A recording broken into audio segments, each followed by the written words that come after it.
It's Colleen with Rope and Resellers. I'm here for my weekly sales on what sold for me on eBay, April 2nd through April 8th, 2018. Looking at sales this week, I sold basically 10 things, 9 things. This is something that I sold last week, but they hadn't paid until Saturday or something. I had to open an unpaid item case and then they paid. But it's a Ben Harper and the Innocent Criminal t-shirt. I don't know if it was a concert t-shirt or if it's just generic. It was in such nice condition. The fabric was super thick.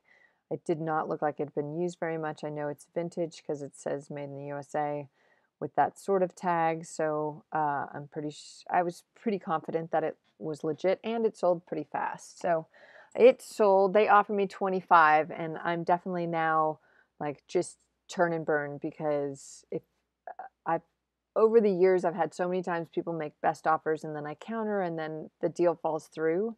Now, I'm not taking lowball offers, but I'm definitely, if they're pretty close, I think they originally came in at 12 or something, and I was like, come on, whatever. And I said, 25, this is the lowest I can take, and they took it.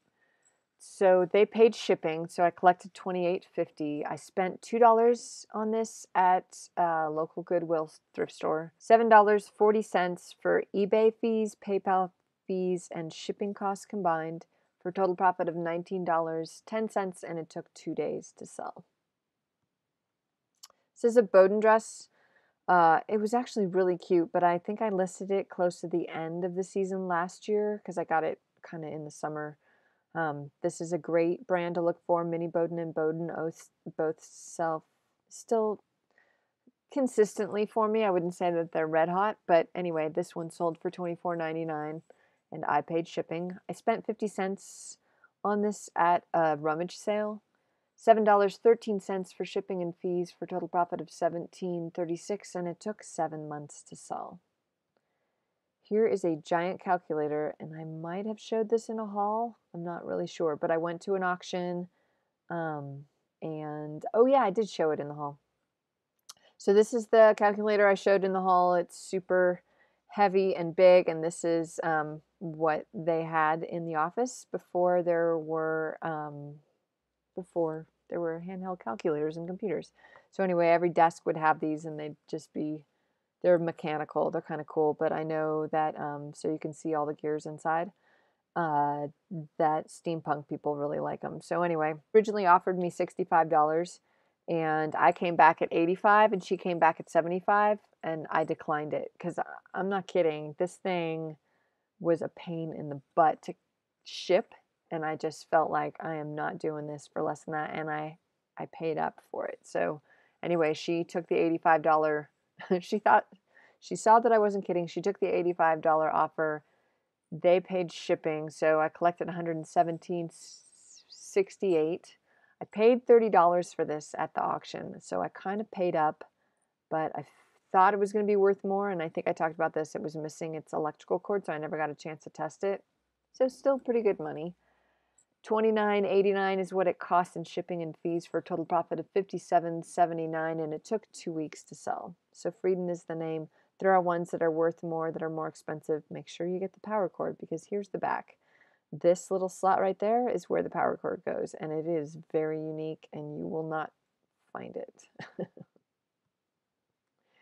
2 Strand Necklace, sort of venturing back into my jewelry stash that I haven't sold or listed. And this is one thing that sold for $9.99. I spent 50 cents for it at a estate sale. I bought a bunch of stuff in a bag. $4.16 for shipping and fees, for a total profit of $5.33, and it took 3 weeks to sell. Oakland Athletics, so the Oakland A's team out of Northern California, Windbreaker. It was a Majestic, so this is usually a good brand to look for. So when it has this baseball symbol, usually it's somewhat official. This was made in Korea, so obviously it was vintage. It was actually a really nice jacket. It was a pullover, so that's always a little bit of a harder sell. Anyway, it sold for $39.99. I collected $47.09, so they paid shipping. I spent $7 on this at the Goodwill $12.33 for shipping and fees for a total profit of $27.77, and it took 14 months to sell, a little over a year. Here's a San Francisco Giants. It was sort of funny. These came in like an hour apart, and one was the Giants and one was the A's. Maybe they were playing against each other. I don't know, but I thought that was kind of funny, and they both went to the Bay Area in San Francisco, in the San Francisco Bay Area. Anyway, this is a San Francisco Giants full zip jacket. It was quite large, 3XL. So it was a big jacket. It was a nice one. $39.99. They paid shipping, so I collected $46.75. I paid $1 for this at a garage sale in Idaho, of all places. $12.89 for shipping and fees for a total profit of $32.86, and it took 11 months to sell. SpiderMan Shirt. Picked this up at Goodwill. It sold for $19.99. I paid shipping. I paid $1 for this at Goodwill. $6.05 for shipping and fees for a total profit of $12.94, and it took 10 months to sell. Here's the brand. I don't know if it was official. It probably was. It's a cool shirt. Sony Walkman MD. These are always good to look for. They take these kind of tapes. If this had been working, but it wasn't because it's missing its door. So I had no way to test this, but if it was working, I think these are going for around $40. So definitely something to watch out for. They're little square boxes that you wouldn't understand what they were, but people who are audiophiles or really into this sort of thing love these. I don't know if they hold more storage on the tapes or what makes them unique. If you know, leave me a comment down below. But anyway, this sold very quickly for parts not working. $15.99. I collected $19.04. Paid $1 for this at a rummage sale. $4.94 for shipping and fees for a total profit of $13.10, and it only took a day to sell. It sold very quickly. I wanted it out of here. I don't want broken stuff in my house anymore. I bought this a while. I actually had bought it quite a while ago. Okay, a rosary, mother of pearl inlay. This was pretty vintage and pretty well loved. I don't know if they had done some bad things and needed to do all of these. Pray a lot, but it was definitely loved, or because I don't know that it was particularly old. The beads were plastic, so some of them, the bigger Our Father beads were definitely glass, but the other ones were plastic. So anyway, that sold for $14.99. I paid shipping. I paid 50 cents for this. It was part of that estate bag. $4.75 for shipping and fees for a total profit of $9.74, and it took 3 weeks to sell.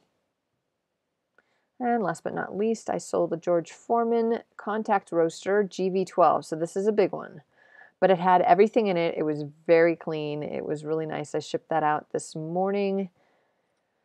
$44.99 is what it sold for. I collected $64.59.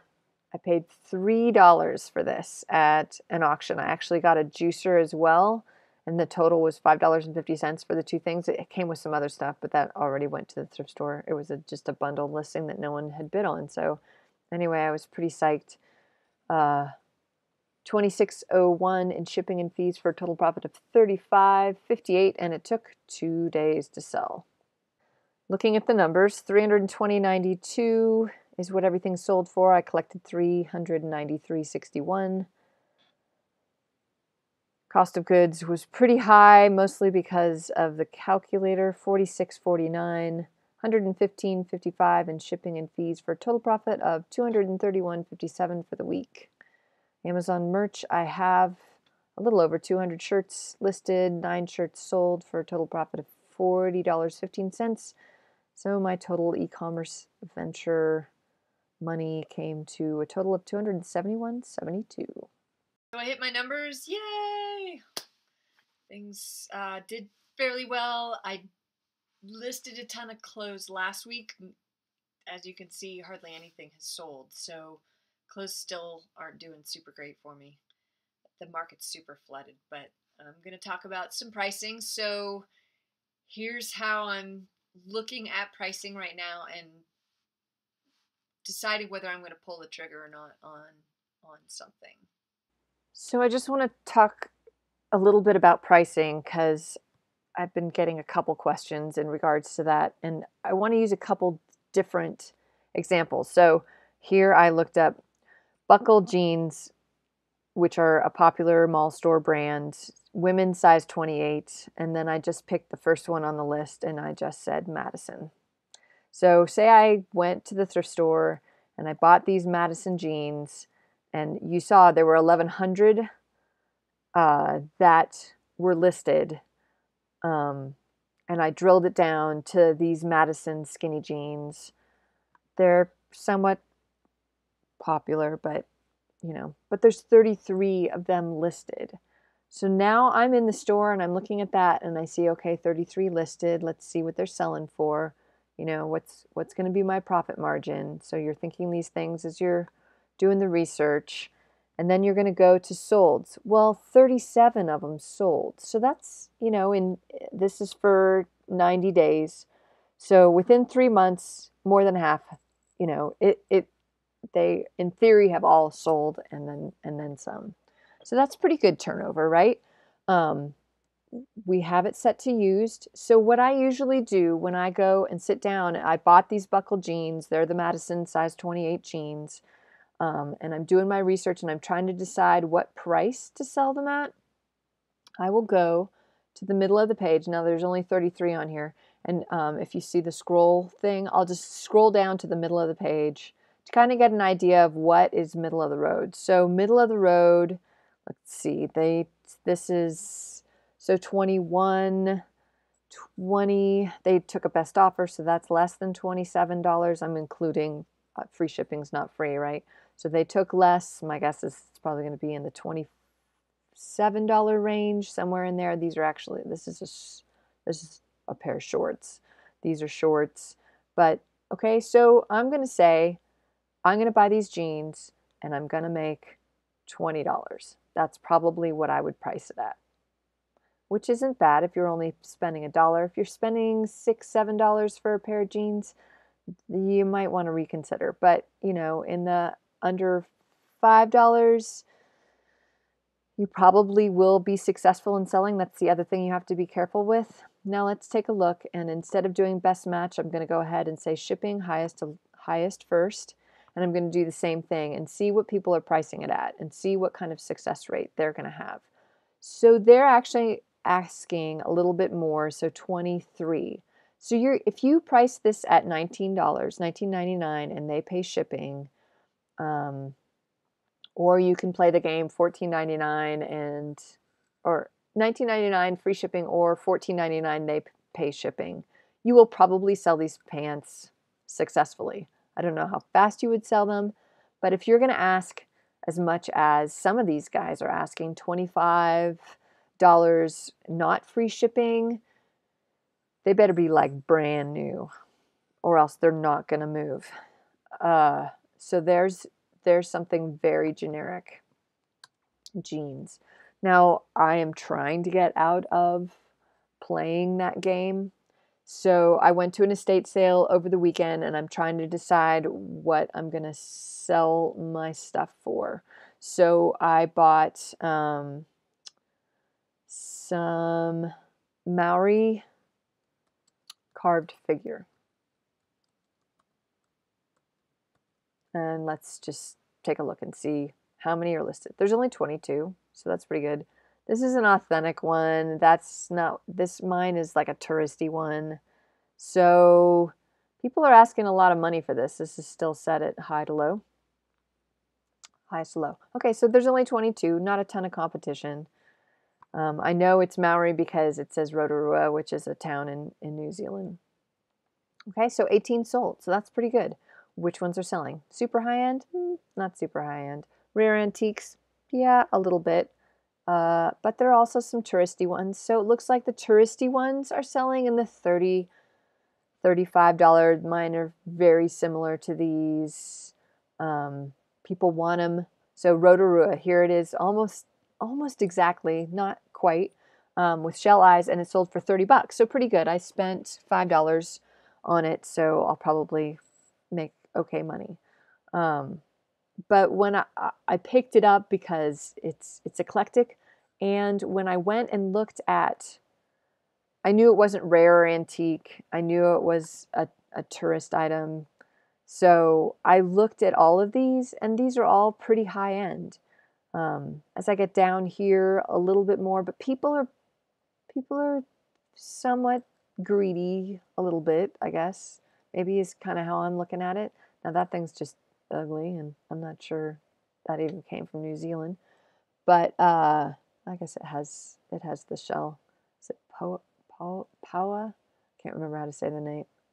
It's basically like an abalone. In theory, you're not even supposed to bring those shells out of Poa. Yeah, Paua. You're not supposed to bring them out of the country. They're very considered very sacred, and it's bad luck if you bring them out of the country. So, funny side story. When I lived in New Zealand, I collected Poa shells on the. We lived there for 8 months. And when I came home, I had some in my bag, and I had some sort of bad luck that I can't really attribute to those shells, but basically my mom had a heart attack and died, and I was like not very long after I got home, and so I'm not superstitious at all, but I just started thinking, oh my gosh. So for our honeymoon, my husband and I went back to New Zealand. He had some money in a bank still, so that was sort of our excuse. I brought those Power shells with me, and I put them back on the beach. And life's been pretty good since, so don't take them home with you if you go to New Zealand. I'm just saying. But anyway, these are on a statue, and I didn't bring them out of the country. They came out of the country from someone else. It was an estate sale, so yeah. Anyway, just a little side story for you. Anyway, so when I list these, I am going to put $30 on them and let them pay shipping, and I'll make okay money. Sorry for the sort of silly story, but these are the statues that I got. Here's one of them, and on the bottom, on the side, it says that it was carved in New Zealand, in Rotorua, which is a town there. And their eyes, where is it? Right there. These are the shells that I'm talking about. And here is the other one. So I paid $5 for one and $8 for the other. So I'll list them at 30, and I'll make 60 off of 13. I'll do that all day. That's pretty good. And they're pretty easy to ship. They aren't super fragile. So moving on to some other things. I have an Instagram, and I'll put the link to my Instagram down below, showing you most of the stuff that I got at the estate sale. I did take some footage as well. There's a chance I may throw another video up and show you the actual haul and do a haul video of that, if you guys have any interest in that, talking specifically about what I bought. But I'm going to be a little busy this week. I'm going to be visiting my sister next Monday, so I'll try to do a what sold video. And then we leave to go to Japan for 2 weeks, or for a week and a half. And I'm going to do some video footage while in Japan. I'm going to a flea market, basically, in Kyoto, and I'm super excited. It's on the 25th of April, so I may either do a live stream for that, but then it's Japan, so the timing might not work. But anyway, so I might do some video footage of that, and take you along when we go to Akihabara in Tokyo, which is their electronics area. I'm hoping to hit up some thrift stores and write this whole trip off. So as long as you are sourcing and you are working part of the time, you can write part of the trip off. So don't forget that there is some travel arbitrage to be had as well. So think exotic, and I'm doing a ton of research trying to see what might be available there that would do well on eBay so that I can make a little money as well. So with that, I may or may not see you next Monday at my sister's, and then other than that, it will be footage from Japan. So if you like these videos, consider subscribing. You can leave a comment down below. Let me know what you want to see in Japan, and we'll see you next week, hopefully. from sunny California.